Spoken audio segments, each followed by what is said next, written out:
मग प्रत्येक प्रत्येक शेतकऱ्याने पूर्णपणे नियोजन कशा प्रकारे केलं पाहिजे आणि जर त्याला ऊस शेती करायची असेल तर त्याने कोणत्या चुका टाळल्या पाहिजेत? म्हणजे एखादं म्हणतात ना की बाबा तुम्ही एखाद्या कंपनीत कामाला आहे तर तुम्हाला वेळच गेला पाहिजे, मी माझं शेती करतो, मी मालक आहे, मी कधीही करू शकतो. नाही, नोकरीपेक्षा नोकरदारापेक्षा शेतीला वेळेत होणं सगळ्यात महत्वाचं आहे. तर ऊस शेती सांगा की मला किती फायदेशीर आहे आणि करावी का ऊस शेती? नमस्कार मित्रांनो, आज आपण आहोत एका अशा शेतकऱ्यापाशी ज्याने ऊस शेतीमध्ये एक अनोखा विक्रम केला आहे. म्हणजेच ऊस शेतीमध्ये त्यांनी एकरी 120 टनाचं ऊस उत्पादन घेतलं.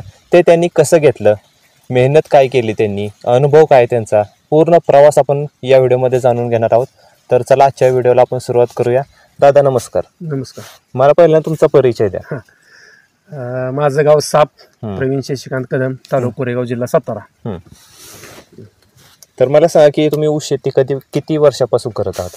ऊस शेती म्हणायला गेलं तर आम्ही पूर्वीपासून म्हणजे आजोबा पंजोबापासून आमची ती ऊस शेती चालत आली आहे. पारंपरिकच आहे. पारंपरिकच आहे. मग तुम्ही स्वतः जेव्हा ऊस शेती करायला लागला त्यावेळेस कसा अनुभव होता तुमचा? स्वतः ज्यावेळी आपण शेती करायला लागलो त्यावेळी रेग्युलरमध्ये पहिले 40-45 टन एकरी, म्हणजे गुंठ्याला 1 टन, जास्तीत जास्त 6 टन असा अवरेज पडत होता आपल्याला सुरुवातीला. म्हणजे तो काळही तसा होता, त्या पद्धती उत्पन्न होतं असं होतं. साधारणतः कोणत्या चुका होत होत्या त्यावेळेस जेणेकरून ज्यामुळे आपल्याला उत्पादन मिळत? साधारणतः म्हणायला गेलं तर काय होतं, पहिला सुरुवातीला म्हणजे लोकांना शेतीविषयक माहिती कमी, अनुभव कमी, किंवा म्हणजे जुन्या पद्धती लोक असल्यामुळे एवढं आता नवीन टेक्निक, नवीन युग आलं त्यामुळं तंत्रज्ञान वाढत गेल्यामुळं हे शक्य होतं सगळ्या गोष्टी, पण पहिले एवढं उत्पन्न निघत नव्हतं. मग सुरुवातीला तुम्हाला कोणकोणत्या अडचणी आल्या? किती वर्षापासून तुम्ही करत आहात शेती? शेती भरपूर झालं करतोय, पण उत्पन्न आम्ही 2015-16 पासून घ्यायला म्हणजे चांगल्या प्रकारे घ्यायला सुरुवात केली. 15 सालापासून घ्यायला सुरुवात केली. ऊसाच्या बाबतीत म्हणा, हळद म्हणा, आलं म्हणा, 100% म्हणजे आपण रेकॉर्ड ब्रेक उत्पन्न घेतले त्यावेळी. तर ऊस शेतीबद्दल मला सांगा की तुमची ऊस शेती तुम्ही सुरुवातीला कशा प्रकारे तुमची पूर्व मशागत असते? असतं ऊस शेतीला पूर्व मशागत म्हणजे आमचं रान अगोदर 2 महिने 2.5 महिने नांगरून तापत पडलेलं असतं. त्याच्यानंतर मग आम्ही शेणखत म्हणा, मळी म्हणा, या पद्धतीत आम्ही टाकतो. आणि ज्यावेळी आम्ही ऊस लागायचा होता, आमची 48 तयारी होती, त्यावेळी आम्ही रोटर मारून बेड वगैरे करून सोडून हे करतो. 1 जून ते 15 जूनच्या दरम्यान आम्ही लागण करून घेतो. आमची कांडी लागण असते. तुमची कांडी लागण असतात, पण आपण बघितलं तर कांडी लागण पण आपण करू शकतो आणि रोप लागण पण करू शकतो. मग तुम्ही कांडी लागण करायचं का ठरवलं? कांडी लागण काय होतं, त्या उन्हाच्या हिटमुळं जेवढी ग्रोथ रोपाच्या लागण्याला येत नाही, त्या उन्हाच्या हिटमुळं तेवढी ग्रोथ कांडी लागणला येते. आणि शेवटी रोप लागण केली की जरा थोडा खर्च वाढतो. म्हणजे असं नाही की उत्पन्न निघत नाही म्हणत नाही, असं निघतं उत्पन्न, पण थोडा खर्च वाढतो, बजेट वाढतं असं आहे. पण कांडी लागण योग्य आहे. 1 डोळा पद्धत, 2 फूट अंतर, त्या पद्धतीचं त्या प्रतीचं बियाणं असलं की 100% सक्सेस होतं. मग तुम्ही असा कधी विचार केला की नाही आपण एका वर्षी रोप लागण करून बघूया? हा, रोप लागण पण केलेली आहे आपण. रोप लागणीला पण आपण तेवढा अवरेज काढलेला आहे. तेवढा अवरेज काढलेला आहे. मग मला सांगा की तुम्ही प्रामुख्याने कांडी लागण करता, मग कांडी निवडताना तुम्ही कशा प्रकारे निवडता? कांडी निवडताना म्हणजे सरासरी आता हा जो ऊस आहे हा, तर आपण हे एका डोळ्याची आपण कांडी करून मारतो आणि सरासरी 1.5 फुटा 2 फुटा लावतो आपण. कोणकोणत्या चुका तुम्ही जर कांडी लागण करताना आजूबाजूला फिरत असाल तर कोणत्या चुका तुम्हाला दृष्टिकोनात येतात? लागण करताना सगळ्यात महत्त्वाचा मुद्दा की डोळा हा वर झाला पाहिजे. लागण करताना खाली जर डोळा गेला तर तो असं मुरगळून वर यायला वेळ लागतो. लावताना प्रत्येक जे कामगार लोक आहेत, कोण आहेत, त्यांनी लावताना त्यांना आपण सांगायचं की लागण वर करून डोळा वर करून लावा. तत्पूर्वी त्याच्या अगोदर की रानामध्ये कमीत कमी 15-15 असू द्या किंवा आणखी कोणतं खत असू द्या, त्यात आपल्याला कीटकनाशक मिसळून सरीमध्ये टाकून घ्यायचं की जेणेकरून त्या ह्याला डोळ्याला कीड वगैरे लागू नये किंवा डोळा किडा मुंग्यांनी खाऊ नये म्हणून. मग तुम्ही त्याच्यानंतर कांडी लागण झाल्यापासून तिथनं पुढं किती दिवस आपल्याला त्याची काळजी घ्यावी लागते? काळजी म्हणजे काय, आपण कांडी लागण केली की खत टाकलेलं असतं ऑलरेडी. आपण पाणी देतो, आंबोनी म्हणतो, पहिले पाणी दिली की आपण 4 दिवसांना परत आंबून देतो, 8 दिवसांना चिंबोनी करतो. त्या पद्धतीने एक 8 ते 10 दिवसामध्ये आपली डोळं उगवायला सुरुवात झालेली असते. उन्हाळ्याच्या टेम्परेचरमध्ये काय अडचण येत नाही. हिटने लवकर जरा लागण लवकर होते. उगवण क्षमता स्ट्रॉंग असते. मग तुमचं तिथनं पुढं लागणीपासून ते ऊस जाण्यापर्यंत पूर्ण फवारणीचं, आळवणीचं, खताचं व्यवस्थापन कशा प्रकारे असतं, कसं शेड्यूल असतं? शेड्यूल कसं असतं की ज्यावेळी आपण लागण करतो आणि ज्यावेळी लागण केल्यानंतर कमीत कमी आपल्या एवढी उगवण क्षमता एक ईदभर झाली तर आम्ही पहिल्यांदा काय करतो, शक्य झाल्यास आळवणी करतो. नाहीतर मग 24-24 आम्ही असं चिमटच्या रोपागणीस बुडक्यात टाकतो. आणि त्याच्यानंतर ज्यावेळी टाकल्यानंतर थोडं म्हणजे मातीआड झालं की आपण बायका लावून ती मातीआड करून घेतो. त्याच्यानंतर पाणी वगैरे दिल्यावर वाढ क्षमता होतेच.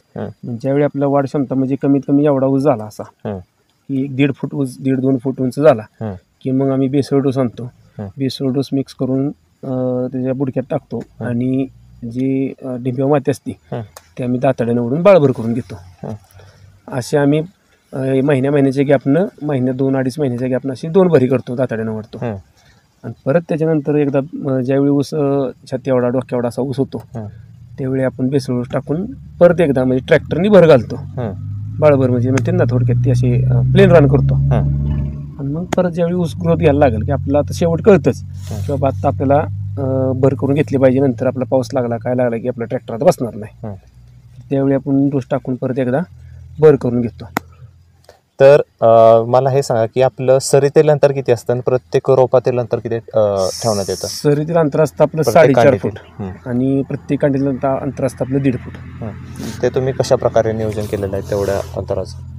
ते परफेक्ट अंदाज आपल्याला आपण आपले खुरपं असतं समजा किंवा आपण ते मापानं काठी काढून देतो लोकांना, त्या पद्धती लावते ते. सगळ्यात महत्त्वाचा जो विषय येतो तो असतो तो पाणी व्यवस्थापन. तर आपण पाणी व्यवस्थापनाचं नियोजन कशा प्रकारे केलेलं? पाणी व्यवस्थापन आपण काय करतो, सुरुवातीला आपण सोड पाणी देतो लागण केल्यानंतर. ज्यावेळी आपण पूर्णतः भर आमची कंप्लीट होते त्यावेळी आपण ड्रीप हातरतो. ड्रीप हातरली की मग आपली ड्रीपची वॉटर सोल्युबल खतं चालू होतात. ड्रीपनं त्याची काय असेल ती कीटकनाशक म्हणा काय म्हणा हे असतं. किंवा ऊस ज्यावेळी 1-1.5 फूट असतो त्यावेळी आपली फवारणी होते पानाची जाडी रुंदी वाढण्यासाठी किंवा ह्याच्यासाठी अशी काळोखी वगैरे राहण्यासाठी. ते एक आपले 1-2 फवारणी होतात. मग तुम्ही ड्रीपबद्दल काय सांगाल? आपल्याला ऊस शेतीमध्ये पाण्याचं व्यवस्थापन करण्यासाठी ड्रीपचा वापर केला पाहिजे का? 100% केला पाहिजे. ड्रीपचा वापर केलाच पाहिजे का की आता बघताय आता हे 2 वर्ष झालं पाऊस काळ चांगला आहे. मग मागील सकाळ बघेल तर जरा पावसाची पण म्हणजे पाण्याची पण बिकट अवस्था होती. पण ड्रीप का करावं माणसानं की सोड पाणी आता जर ज्याला क्षेत्र जास्त आहे त्यांनी 100% ड्रीप करावं. ड्रीपनं काय होतं, रोज 2-2 तास जरी चालू राहिलं तरी रानाला ते मावशी राहते. आणि महत्त्वाचं म्हणजे अशा प्रकारे जर ऊस मोठा झाला तर आपल्याला अजून जर काय टाकायचं, युरिया वगैरे सोडायचं म्हटलं तर आपण सोडू शकत नाही, टाकू शकत नाही. ड्रीपनं आपण सोडू शकतो. बरोबर. समजा ऊसाच्या बुडक्यात समजा एका दिवसाला वाळवी हुमणी लागते, मग आपण ते सोडणार कसं? ड्रीपनं वॉटर सोल्युबल ती कीटकनाशक हे सोडू शकतो आपण. असं आहे ना. तुम्ही हुमणीचं सांगितलं तर मला सांग की जे रोग कीड वगैरे ऊसावर येते त्यासाठी तुम्ही कोणते उपाय करता? त्यासाठी कोणते उपाय म्हणण्यापेक्षा आपली फवारणी वेळ असते जे म्हणजे जर आमच्या म्हणजे ॲक्च्युली बघायला गेलं तर आमचं हे सगळं क्रेडिट जातं फक्त छोट्या बंधूला. कुलदीप म्हणून माझा छोटा बंधू आहे. तर त्याचं कसं असतं, मी एक वेळ म्हणेल की बाबा आजचं काम आहे मला बाहेर जायची, मी उद्याच्याला करतो. पण त्याचं तसं नसतं की जर त्यानं ठरवलं ना की मला हे काम आज करायचं आहे मग तिथं ऊन वारा पावसाचं काय असतो करणार पूर्ण, जरा धडपड येतो असं आहे. तर ते म्हणजे असं शेड्यूल असतं की फवारणी जिथल्या तिथं सगळी असते आणि आज फवारणी करा तर आजच होणार तिची. मग तू एखाद्या वेळी कुठलं काम असेल काय असेल जायचं टाळणार तो, पण फवारणी करून घेणार मग बाकीचं काय असेल ते. मग आणि आजूबाजूच्या परिसरात बघितलं तर तुम्हाला दिसेल की बाकीच्या ऊसाने लोकरी मावा दिसेल किंवा हे हुमणीचं प्रमाण दिसेल. तसं आपल्यावर नाही का नाही, त्याच्या अगोदरही आपण आपल्या जमिनीत गांडूळ वाढायसाठी आपण ती प्रक्रिया पण करतो. म्हणजे ताग म्हणा काय म्हणा ह्या गोष्टी आपण करतो आणि रानाला मावाशी पण राहते आणि जमिनीची सुपीकता पण वाढते. म्हणजे वेळेवर करणं आपल्याला महत्वाचं आहे. वेळेवर शेती हा विषय असा आहे की म्हणजे एखादं म्हणतात ना की बाबा तुम्ही एखाद्या कंपनीत कामाला आहे तुम्हाला वेळेवर गेलं पाहिजे, मी माझं शेती करतो, मी मालक आहे, मी कधीही करू शकतो. नाही, नोकरीपेक्षा नोकरदारापेक्षा शेतीला वेळेत होणं सगळ्यात महत्वाचं आहे. असं आहे. जर तुम्हाला आज भूक लागली तर तुम्ही आजच जेवणार ना. बरोबर. हां. मग त्यासाठी पूर्ण वेळेवर सगळं नियोजन झालं पाहिजे. मग मला सांगा की आपल्या ऊस शेतीमध्ये पाचटीचं व्यवस्थापन तुम्ही कशा प्रकारे करता? पाचट ज्यावेळी ऊस तुटून जातो त्यावेळी आपण पाचट कुठली असते किंवा फळ ज्यावेळी आपण म्हणजे हा ऊस तुटून गेला आपल्याला ऊस काढायची तर त्यावेळी पूर्ण पाचट कुटतो. कुट्टी करून आम्ही मल्चर वगैरे मल्चरनं म्हणा किंवा आमची पाचट कुट्टी आहे स्वतःची मल्चर आहे स्वतःचा ते आम्ही मारतो. रोटून वगैरे नांगरून वगैरे तापत ठेवतो. पाचट काढणीचं कसं नियोजन करता तुम्ही? पाचट काढणीचं ज्यावेळी ऊस आपला असा डोक्यावर झाला का नाही डोक्यावर म्हणजे एक 8-10 7-8 कांड्या आला ऊस की मग आपण हे करून घेतो काचोळा काढून घेतो सगळा. त्याने कशा प्रकारे फरक पडतो? काढला पाहिजे का? काढला पाहिजे 100%. जर ज्याला एखाद्याला बेण्याला प्लॉट ठेवायचा असेल तर त्यानं काढून नाही. पण ज्याला उत्पन्न वाढवायचंय का पाचोळा ज्यावेळी आपण काचोळा काढतो त्यावेळी पूर्ण ऊसामध्ये हवा खेळती राहते आणि हवा खेळती राहिल्यामुळे आपली जमिनीतून ड्रेपनं खते गेलेली असते ती काय असते ती त्या हवेमुळं असं ऊसांची जाडी वगैरे वाढते हवा खेळती राहिल्यामुळं. असं आहे. आणि सगळ्यात महत्वाचं की जे पडता दिवस ते हवा खेळती राहिल्यामुळं पडायचं प्रमाण कमी असतं. असं आहे. तर आतापर्यंत तुम्ही ऊस शेती केलेली आहात तर मला सांगा की आतापर्यंत तुमची कोणती अशी मोठी चूक झालेली जी तुमच्या अजून लक्षात आहे आणि तिथून त्या चुकीतून तुम्ही काय काय शिकला? तशी मोठी चूक म्हणता येत नाही कारण की आमच्या वडिलांनी म्हणा किंवा आमच्या चुलत्यांनी आम्हाला जी शिकवण दिली शेतीच्या बाबतीतली त्यामुळे ते शेतीच्या बाबतीतली चूक होऊ शकत नाही. अगदी माझा वैयक्तिक म्हणाय गेलं तर 25-1 वर्षाचा माझा वैयक्तिक अनुभव आहे शेतीच्या बाबतीतला. असं वैयक्तिक माझा. त्यामुळं म्हणजे चुका कधी ज्यावेळी आपल्याला त्यावेळी अज्ञान असतो किंवा शिकत असतो त्यावेळी चुका.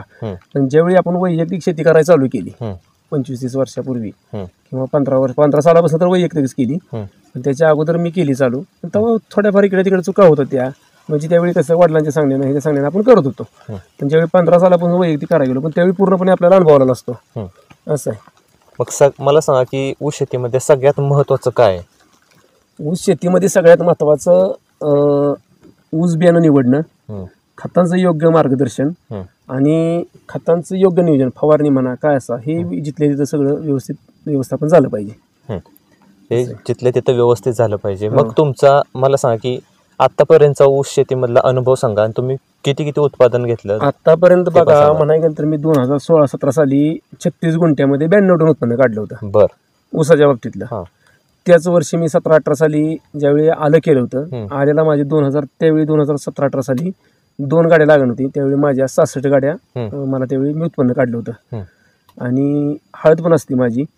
हळदीला नाही म्हणलं तर मी कमीत कमी एकरी 2020-22 साली एकरी मी गुंठ्याला 1.5 क्विंटलचा उतार पाडला. तर ऊस शेती सांगा की मला किती फायदेशीर आहे आणि करावी का ऊस शेती इतर पिकांच्या बाबतीत? ऊस शेती हा तुम्ही जो प्रश्न विचारला तो महत्वाचा आहे.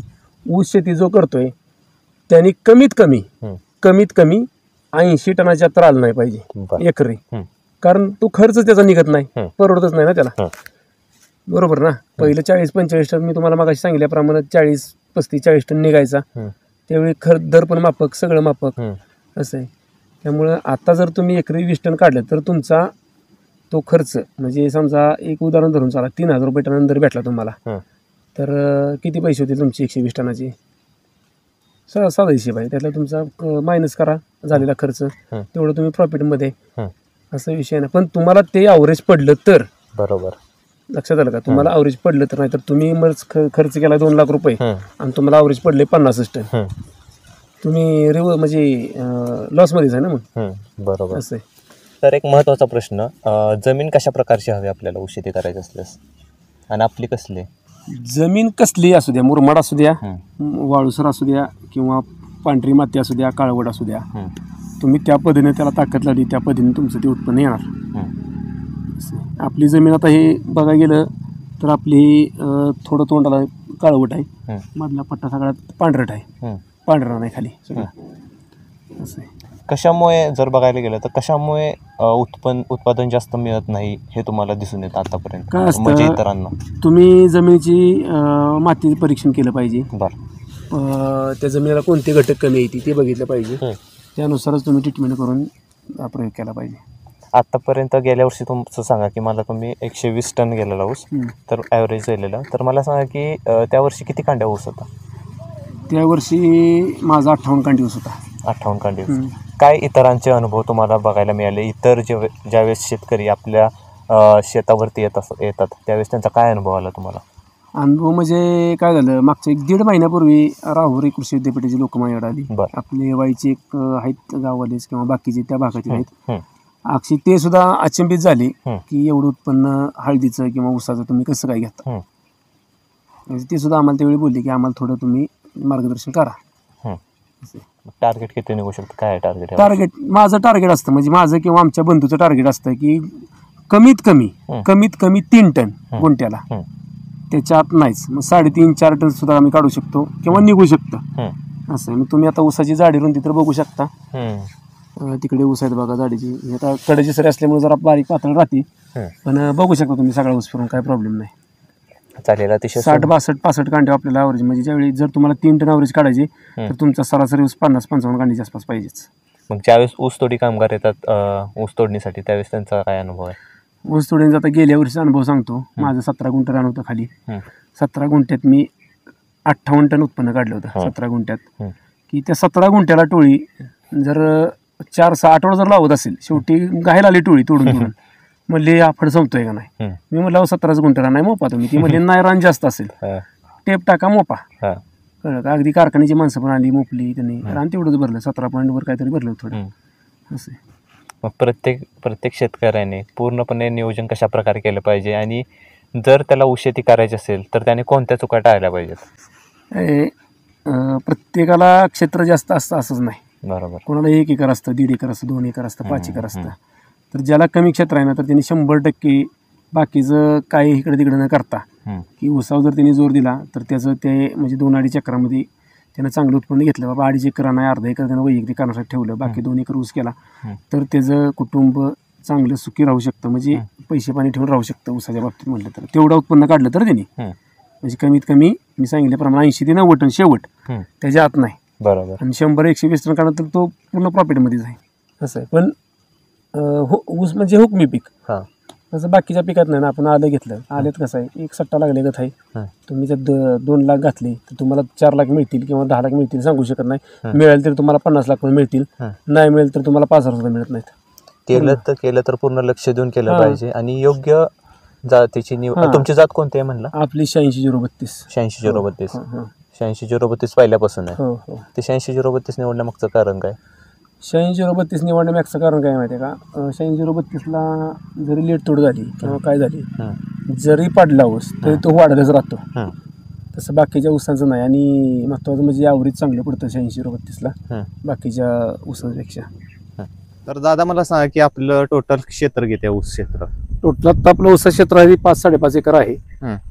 आणि 5-5.5 एकरामध्ये सरासरी आपण 650 टनाचं टार्गेट धरलं आहे. बघूया आता ऊसतोड चालू झाल्यावर, पण 100% निघलच. कारण दरवर्षी म्हणण्यापेक्षा असं नाही की मी 1 वर्ष उत्पन्न काढलंय आणि थांबलोय. 5-7 वर्ष झालं माझं कंटिन्यू तेवढंच उत्पन्न आहे. आणि एका एकरातच काढत नाही, तर मी सगळ्या क्षेत्रामध्ये तेवढंच उत्पन्न काढत असतो. असं नाही की 1 एकर काढलंय आणि बाकीच्या एकरात 40-50 टन गेलाय, असं नाही. प्रत्येक क्षेत्रात माझं तेवढंच उत्पन्न असतं. जे तुमचा एकरी खर्च असतो तो किती होतो आणि त्याच्या मागे तुम्हाला उत्पन्न किती मिळतं? एकरी खर्च सरासरी आपला 70-80 हजार रुपये होतो. 70 ते 80 हजार किंवा जास्तीत जास्त झाला तर 90,000 ते 1 लाख रुपये, सरासरी 1 लाख रुपये पकडून चला. आणि उत्पन्न 120 टन आपण काढतोच एकरी. तर शेवटला मला सांगा की जे तरुण आता ऊस शेतीमध्ये उतरत आहेत त्यांना तुम्ही कशा प्रकारे सल्ला द्याल? त्यांनी कशा प्रकारे शेती केली पाहिजे? कारण की लगेच आपल्याला यश मिळणार नाही. मग सुरुवातीपासून कशा प्रकारे त्यांनी लक्ष दिलं पाहिजे? सुरुवातीपासून तरुणांना एवढंच आव्हान आहे की नवीन पिढी ज्या शेतीमध्ये उतरते, जर त्यांना ऊसाचं सक्सेसफुल प्रयोग करायचे असतील तर त्यांनी एखाद्या अनुभवी मार्गदर्शक असेल किंवा जुनी माणसं असतील, जाणती माणसं असतील की जे शेतीविषयी चांगल्या प्रकारे जाणतात की बाबा ते 100 टन काढतात किंवा 110 टन काढतात, अशा लोकांचं मार्गदर्शन घेऊन त्यांनी 100% त्या शेतीत स्वतःला झोकून देऊन शेती करावी. आणि सगळ्यात महत्वाचा विषय असा की जर त्या पद्धतीने तुम्ही शेती केली तर तुम्हाला 100% यश मिळणार, तेवढं ॲव्हरेज मिळणार, उत्पन्न मिळणार. ह्यात काही वादच नाही. पण सुरुवातीला त्यांना यश मिळणार नाही, त्यांना तुम्ही कशा प्रकारे सल्ला द्याल?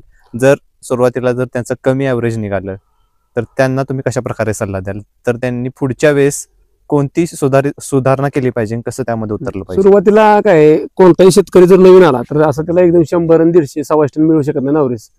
तर त्याला सुरुवातीला बाबा तो आता 40 45 50 60 टन काढतोय, तर त्याला पुढल्या वर्षी की 80 85 टन त्यानं काढायचं. म्हणजे तो प्रयत्न करायचा की त्यानं टार्गेट ठेवायचं की मला ह्या वर्षी 90 टन मिळालंच पाहिजे, तेव्हा आपण कुठेतरी 80 टनावर जातो. तर मला आता तुमचं नाव, मोबाईल नंबर आणि पत्ता सांगा, जेणेकरून काही शेतकऱ्यांना काही शंका असेल तर ते तुम्हाला डायरेक्ट संपर्क करून विचारू शकतील. माझं नाव प्रवीण शशिकांत कदम, गाव साप, तालुका कोरेगाव, जिल्हा सातारा.